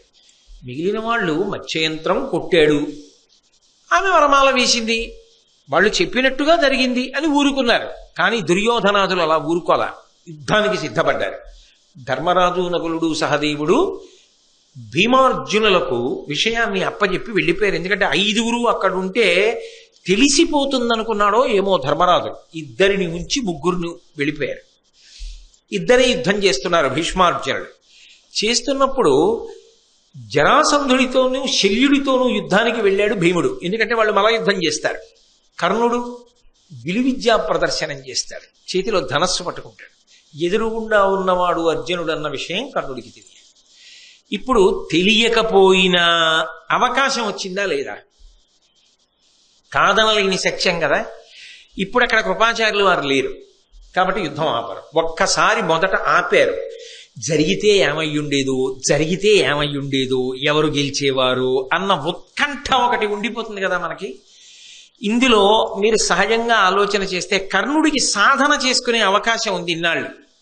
అర్జునుడు ఇళ్లకు వెళ్ళి భిక్షాటన చేసి ఏదో ఇంటికి వచ్చి తినడమే తప్ప పాపం ఆయన విలువిద్యా సాధన చేయడానికి అవకాశం లభించిందని చెప్పడానికి కూడా సావకాశం కథాపరంగా లేదు. కాబట్టి ఇప్పుడు కర్ణార్జునులకు యుద్ధం సంభవించింది. అర్జునుడని కర్ణుడికి తెలియదు, కర్ణుడని అర్జునుడికి తెలుసు. కానీ యుద్ధం అంటూ జరుగుతున్నప్పుడు ఎవరన్నది చూడరు కదా. అవతలవాడు తనని గెలిచేసే దగ్గరికి వచ్చేస్తున్నాడు అన్నప్పుడు ఓడించేయగలగాలి కదా. ఓడించేస్తే అర్జునుడిని కర్ణుడు గెలిచినట్టు. కానీ కర్ణుడు గెలవలేకపోయాడు అనుకోండి, బలం ఎవరిది ఎక్కువ అని తెలిసిపోతుంది, అర్జునుడిది. అలా ఎందుకు ఎక్కువైపోయి ఉండాలి? ఆయన నరుడు కనుక, ఈయన సహస్ర కవచుడు కనుక. ఆ బలం అలాగే ఎందుకు నిలబడాలి? ధర్మం వైపే అర్జునుడు ఉంటే అలాగే నిలబడుతుంది, పెరుగుతుంది. ఈయన అధర్మంతో నిష్కారణంగా అంటకాగిపోయాడు ఏ కారణానికైనా. కాబట్టి ఈయన బలం ఏమవుతుంది? తగ్గుతుంది. తగ్గడం ఏ రూపంలో తగ్గుతుంది? మరి సాధన చేత పెరగాలి, కానీ ఎందుకు తగ్గుతుంది?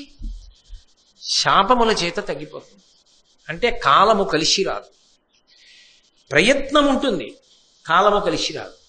కాలము కలిసి రావాలి, ప్రయత్నము ఉండాలి. అందుకే కచ్చిత్ పురుషకారంచ దైవంచ ప్రతిపద్యతే అంటారు రామాయణంలో. రెండు కలిసి వస్తే ఫలం ఉంటుంది. కష్టపడి పొలం దున్నాడు, వాన పడలేదు, పంట పండుతుందా? పరిశ్రమ ఉన్నది, ఈశ్వరానుగ్రహం లేదు. ఎందుకో ఎప్పుడు పడింది లేదు వాన, ఎందుకు మనం దున్ని అనవసరం అని చెప్పేసి యాత్రకు వెళ్ళిపోయాడు. బ్రహ్మాండమైన వర్షం పడి పండుతుందా? వాన పడింది, పొలం దున్నలేదు, విత్తులు వేయలేదు, పంట వస్తుందా? ఎందుకు వస్తుంది? దైవానుగ్రహం ఉన్నది, వర్షం పడింది, ప్రయత్నము లేదు. ప్రయత్నము దైవానుగ్రహము రెండూ కలిసాయనుకోండి, పంట పండుతుంది. పొలము దున్నాడు, వర్షము పడింది, పంట పండింది.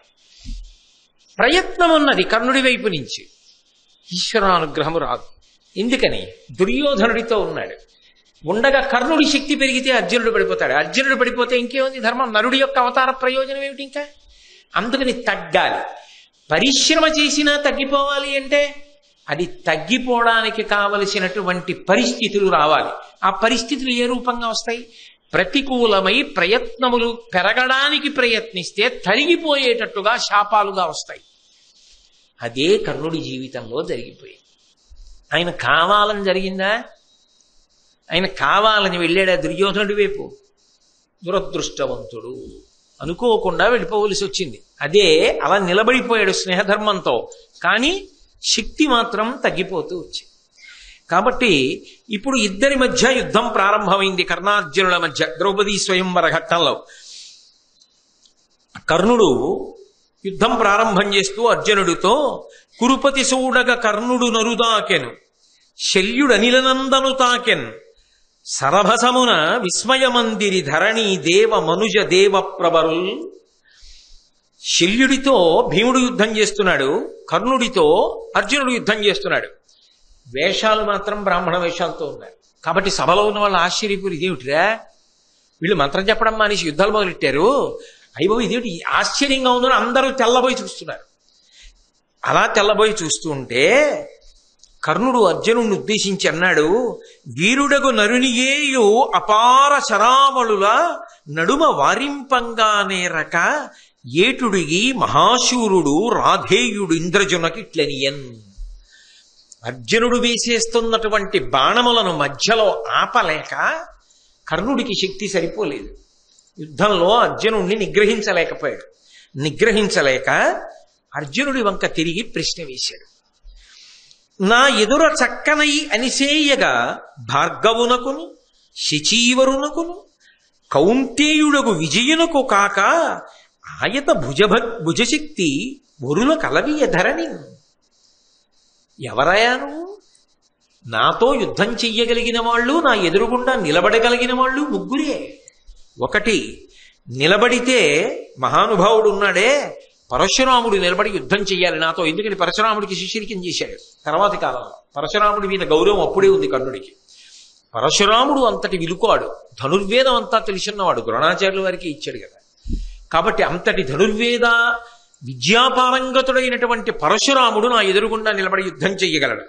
లేదా దేవేంద్రుడు నిలబడి యుద్ధం చెయ్యాలి. కాదా మూడవ వాడు ఒక్కడే యుద్ధం చెయ్యాలి. ఎవరు? ఆయన కౌంతేయుడకు విజయునకు కాక కుంతీదేవి కొడుకైనటువంటి విజయుడు అర్జునుడు చెయ్యాలి. అంటే ఎక్కడో మనసులో పాండవుల మీద గౌరవం ఉంది, అర్జునుడి మీద ఆ నమ్మకం ఉంది.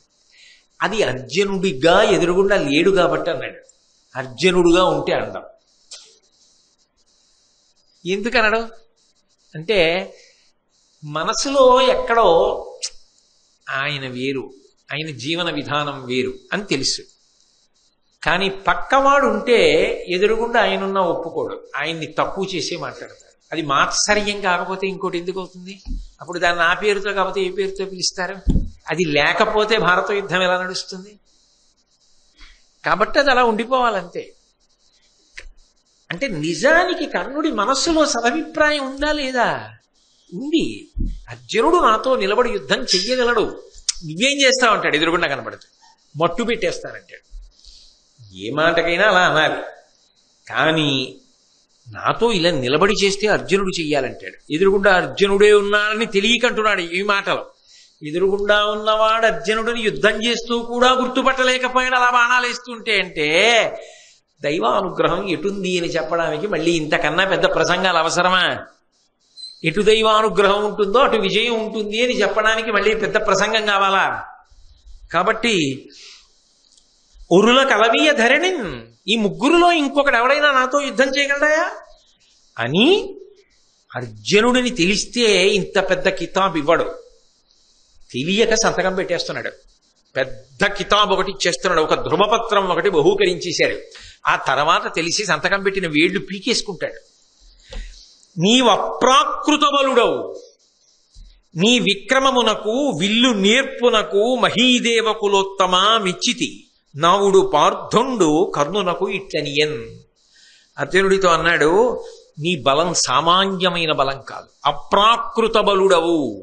నీది సామాన్యంగా మనుష్యులకుండే బలం కాదు, నీది ఏదో అప్రాకృతమైన బలం, మనుష్యులది కాదు, దేవతా సంబంధమైన బలం. అర్జునుడు ఎదురుగుండా అని కాకుండా చేస్తే అది ఏమిటో చెప్పగలరు. మనసు పక్షపాతం లేకుండా ఉండే అవకాశం ఉండాలి. అలాంటి అవకాశం భారతంలో వెంటనే ఇచ్చేశారు. యుద్ధం చేశారుగా ఇద్దరు ద్వంద్వ యుద్ధంలో. కాబట్టి అర్జునుడితో అంటున్నాడు, నీవు అప్రాకృత బలుడవు, నీ విక్రమమునకు విల్లు నేర్పునకు. నీ విక్రమం ఉంది అంటే పెరిగిపోవడం, ఉత్సాహంతో కమ్ముకొని రావడం యుద్ధంలో. అసలు ఆ విల్లు పట్టుకోవడం, ఆ బాణాలు వేయడం, అబ్బొబ్బొబ్బా, మహీదేవకులోత్తమ మెచ్చితి.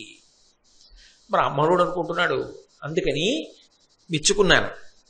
నావుడు పార్థుండు కర్ణునకు ఇట్లనియన్. కంఠం పట్టైనా గుర్తుపట్టద్దండి, ఏమనుకోవాలి అంటే నేను 10 మాటలు అనక్కర్లేదు, దేవతా వ్యూహము, ఆ మాయ అంతే. మమ మాయా దురచ్చయ. ఆ ఈశ్వరుడి మాయని అతిక్రమించగలిగిన వాళ్ళు ఎవరు ఉండరు. ఆ కృష్ణమాయ అందుకు వచ్చాడు అక్కడికి.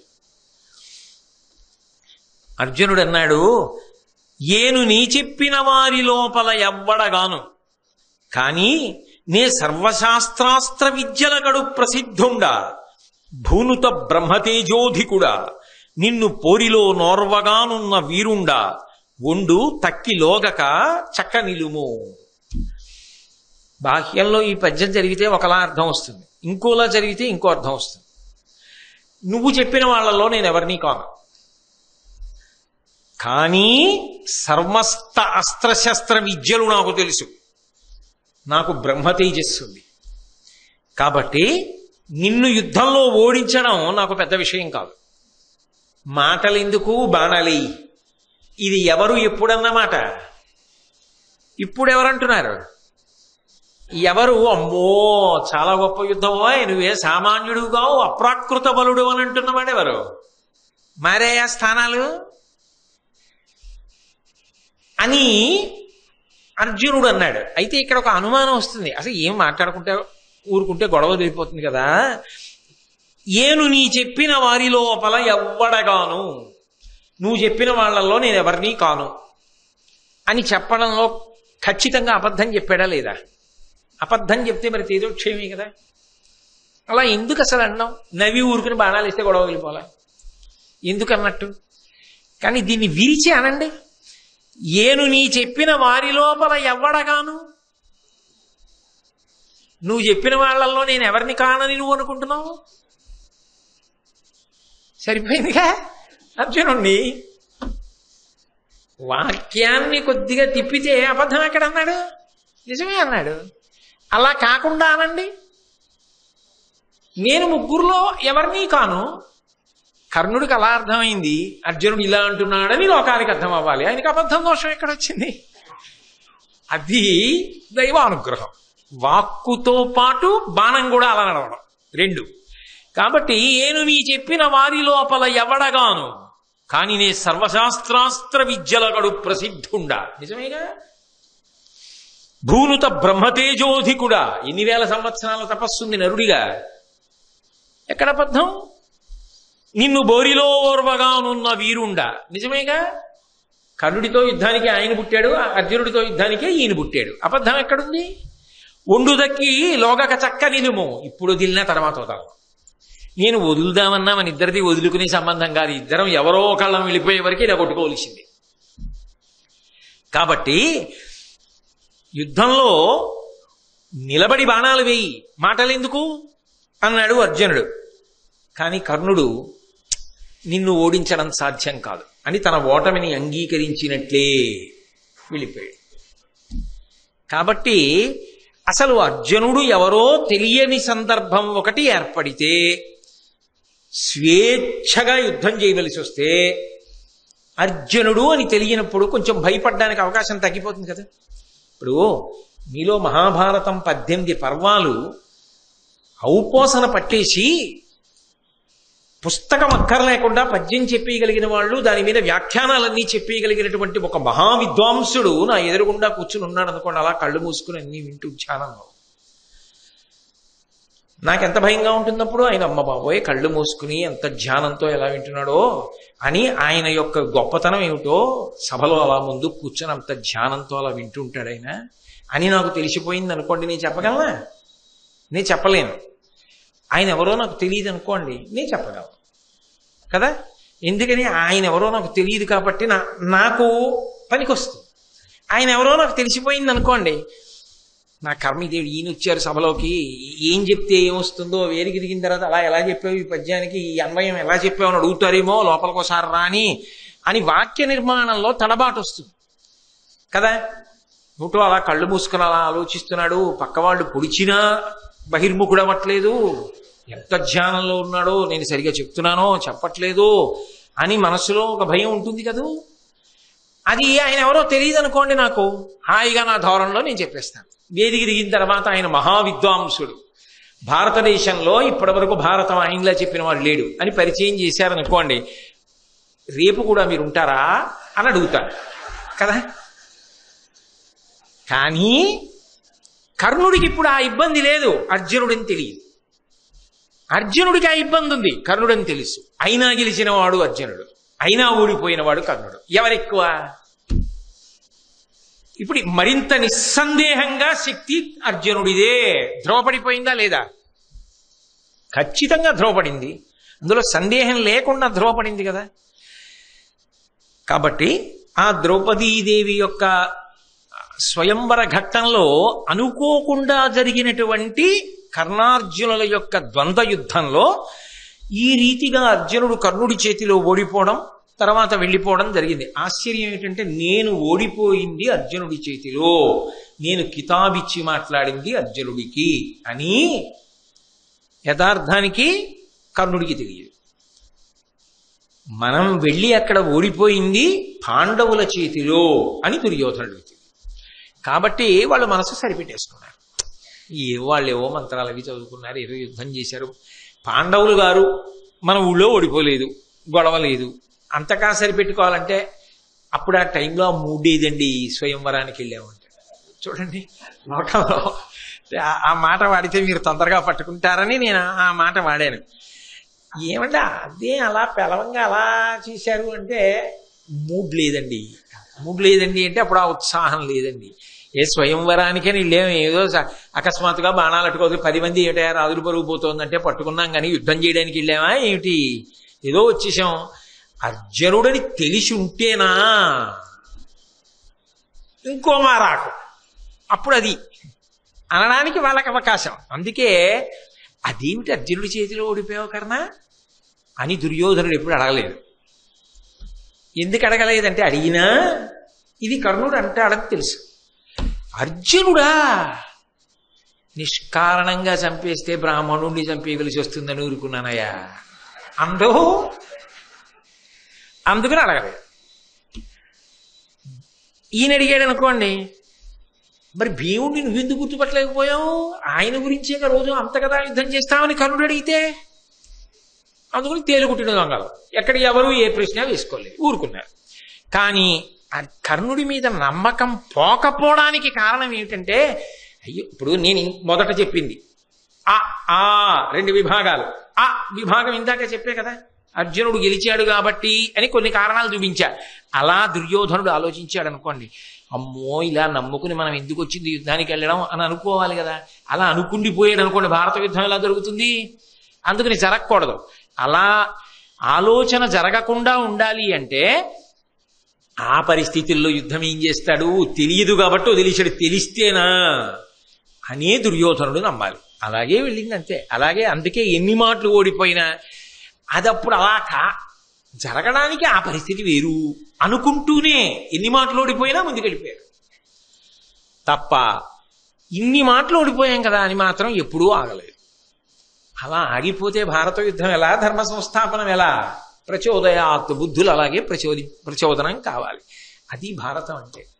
ఈశ్వరుడు అన్నవాడు ఎంత బలవంతుడో, ఆయన తలుచుకుంటే కథని ఎంత అద్భుతంగా నడుపుతాడో మనకు అర్థం అవుతుంది. అయిపోయిన తరువాత వాళ్ళు ఇంటికి వెళ్ళిపోయారు. దుర్యోధనుడు, కర్ణుడు, శల్యుడు, శిశుపాలుడు, జరాసంధుడు అందరూ వెళ్ళిపోయారు. పాండవులు వెళ్ళిపోయారు. గుర్తుపట్టిన కృష్ణుడు ఒక్కడే పాండవుల దగ్గరికి వెళ్ళి మాట్లాడి వెళ్ళిపోయాడు. ఆ తర్వాత అసలు వాళ్ళు ఎవర్రా నాయనా అని తెలుసుకోవలసిన అగత్యం ఎవరిది? ద్రుపద మహారాజు గారిది. మరి పిల్లనివ్వాలి కదా.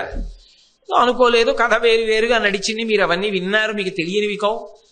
పాండవులు 5గురికి ద్రౌపదీదేవి ఇల్లాలైపోయింది. వీళ్ళకి ఎక్కడికి వెళ్ళడానికి ప్రస్తుతానికి ఏం అవసరం ఏం లేదుగా. ఎక్కడికో వెళ్ళాలి, రాజ్యపాలన చెయ్యాలి, రాజధాని విడిచిపెట్టామన్న బాధ ఏం లేదు. కాబట్టి వాళ్ళు ఇప్పుడు హాయిగా మామయ్య గారి ఇంట్లో ఉన్నారు. ఉండి 1 సంవత్సరం అయిపోయింది. సంతోషంగా ద్రుపదుడి ఇంట్లో హాయిగా కాలం గడిపేస్తున్నారు. ఏదో 3 నిద్రలకు వస్తారు, అలా 1 ఏడాది నిద్రలు. ద్రుపదుడి ఇంట్లో సంతోషంగా కాలం గడిచిపోతారు. 1 ఏడాది కాలం అయిపోయింది. అప్పటి వరకు తెలియదు. ఈ ఏడాది కాలంలో ఏమైందంటే బలరామకృష్ణులు అంత గొప్ప బలం, అంత గొప్ప స్నేహం అర్జునుడితోటి పాండవులతోటి చేశారు. అక్కడ 2 చెట్ల మానులు బాగా దగ్గరైపోయి, ఇక్కడ ఎలా దగ్గరయ్యాయో అక్కడ అలా దగ్గరయ్యాయి. మరి ఇవి 2 భారత యుద్ధంలో ఎదురుపడాలి. అందుకని అవి దగ్గరయ్యి. అలా దగ్గరైపోతున్నాయన్న విషయం దుర్యోధనుడికి అవగతం లేదు. 1 ఏడాది పోయిన తర్వాత వాళ్ళ దృష్టిలో ఏమిటంటే లక్క ఇంట్లో వాళ్ళందరూ కాలిపోయారు. ఎప్పుడో అయిపోయింది, ఎవరికి తెలియదు మనం ఎంత గొప్ప కుట్ర చేశాం అని ఎప్పుడో మనసులో తలుచుకుని ఆనందపడిపోతూ ఉంటారు అంతే. ఓ రోజున కూర్చుని ఏదో మాట్లాడుకుంటున్నారు కర్ణుడు, శకుని, దుర్యోధనుడు, దుశ్శాసనుడు వీళ్ళందరూ కూర్చుని మాట్లాడుకుంటుంటే గూఢచారులు వచ్చారు. ప్రవేశపెట్టండి అన్నది. ఏమిటన్నారు? అయ్యా మీకు ఒక పిడుగులాంటి వార్త. మీరు ఏ 5గురు చచ్చిపోయారని గుండెల మీద చెయ్యేసుకుని హాయిగా నిద్రపోతున్నారో 5గురు బతికున్నారు. బతికుండడం కాదు, అపారమైన బలాన్ని పొందారు. మీ అందరూ ఎత్తలేని ధనస్సుని ఎత్తినవాడు, మీ అందరూ కొట్టలేని మత్స్యంత్రాన్ని కొట్టినవాడు అర్జునుడు. శల్యుణ్ణి జరాసంధుణ్ణి పడగొట్టినవాడు భీముడు. చక్కగా 5గురికి ఒక్కతే ఇల్లాలైంది. ద్రుపద మహారాజు గారి ఎండ లభించింది. బావమరిది దృష్టజ్యుమ్నుడయ్యాడు. బలరామకృష్ణులు స్నేహితులయ్యారు. ఎన్నో వంశాల వాళ్ళు ఇప్పుడు ధర్మరాజు గారికి స్నేహితులయ్యారు. పాండవులు ఎంత భ్రష్టులవుతారని నువ్వు ఊహించావో అంత బలవంతులై ఉన్నారు. ఇప్పుడు నువ్వు ఏది పొందలేకపోయావో అది వాళ్ళు పొందారు. ఎలా ఉంటుంది దుర్యోధనుడి పరిస్థితి? పిడుగు తల మీద పడిపోయినట్టు అయిపోయింది. కర్ణుడి వంక చూశాడు. అర్జునుడా అయితే నేను యుద్ధం చేసింది అన్న తెలియలేదే అని ఈయన. పాండవులు 5గురు అక్కడే ఉన్నారా? ససైన్యంతో ఇంతమంది వెళ్ళాం మనకి తెలియలేదే. వీళ్ళు అయితే ద్రౌపదీదేవితో పెళ్లి అయిపోయిందనమాట. ద్రుపదుడు మామగారు అయిపోయాడు, దృష్టజ్యుమ్నుడు బావమరిది అయిపోయాడు. ఇంత బలం వచ్చేసింది ఆ పాండవులకి. తలుచుకు తలుచుకు తలుచుకు తలుచుకు బాధపడిపోతున్న వాళ్ళు ఎవరు? వీళ్ళు. సంతోషంగా ఉన్నవాళ్ళు ఎవరు? వాళ్ళు. బాధపడిపోతున్నవాడు సంతోషంగా ఉన్న వాళ్ళ విషయంలో ఇంకా మనం ఏం చేయగలంలే అని ఊరుకుంటాడా? ఇంత సంతోషంగా వాళ్ళు ఉండడం ఏమిటి అని ఆలోచిస్తాడా? ఆలోచించరా? వాళ్ళేదో సంతోషంగా ఉంటే ఈయనంటే బుద్ధి అటువంటిది కాబట్టి ఆలోచిస్తూ ఉంటాడు. వాళ్ళని అలా ఉండనివ్వండి. రేపు 7 గంటలకు కలుసుకున్నప్పుడు మనం ఆ ఆలోచన ఏంటో తెలుసుకుందాం. ఇప్పుడు మనకెందుకు ఆ కంగారు? ఇప్పుడు దాన్ని ఆలోచించవలసినంత అవసరం ఏముంది? అందుకని రేపు చూద్దాం ఆ విషయం.